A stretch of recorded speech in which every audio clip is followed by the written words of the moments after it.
Hi everyone, it's Shari Carroll here for the 30-day coloring challenge 2 with a card idea that I have for you using some white embossing, colored pencils, and also coloring onto colored cardstock.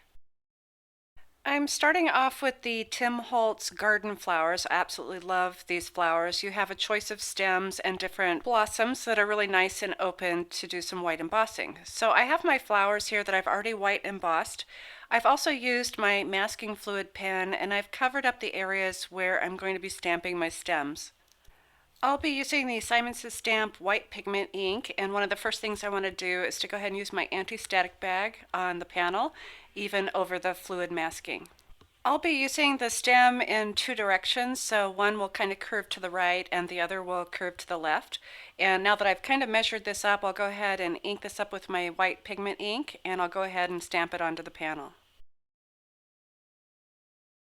Before I do my heat embossing, I've gone ahead and stamped my second stem, and that one kind of curves to the left. And so the next thing I'll be doing is using my Simon Says Stamp white embossing powder, and I'll go ahead and sprinkle this on, and I'll kind of go back over, make sure that I have all the areas covered. It will stick a little bit to that masking fluid, but go ahead and tap that off and then clean it up. And when you're done and ready, you can go ahead and shoot that with your heat gun. Once you have your heat embossing done, you can go ahead and start rolling off the fluid masking, and everything comes up really nicely, even the extra embossing that was done on top. So I just go ahead and just roll with my finger real gently, and you can see some of those specks of embossing coming up as well. So once I'm done, it looks like my stem is coming from behind the flower so that my flowers sit in the foreground. Now I'm ready to do some coloring, and I've chosen some of my color pencils that are in more of the yellow and golden tones. And I have some that almost move into the oranges. So I'm going to start off with my lightest color first, and I'll just start coloring in just to add some color to the centers of the petals. What I'll be doing is adding my lighter colors to the left side and my darker colors to the right side.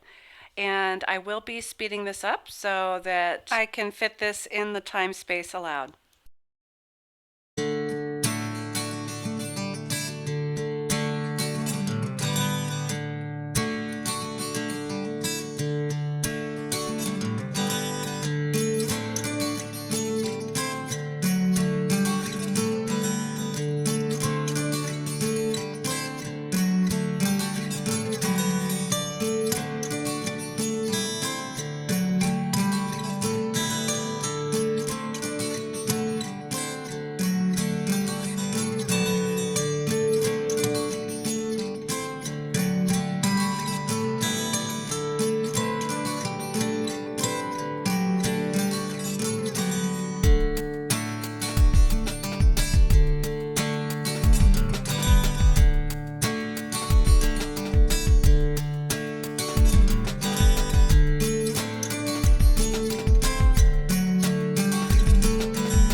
I wanted to add a little more interest to the background of my card, so I've dipped my paintbrush into some white gesso and I'm using some water here and getting that kind of fluid.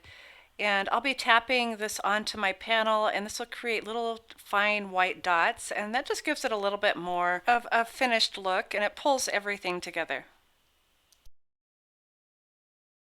Here's a close-up look of how the detail is on the flowers, and the shadowing really does make the flowers look like they pop out. To finish my card off, I've added a couple strips of paper. One is yellow and white that matches the yellows in my flower, and also a newsprint.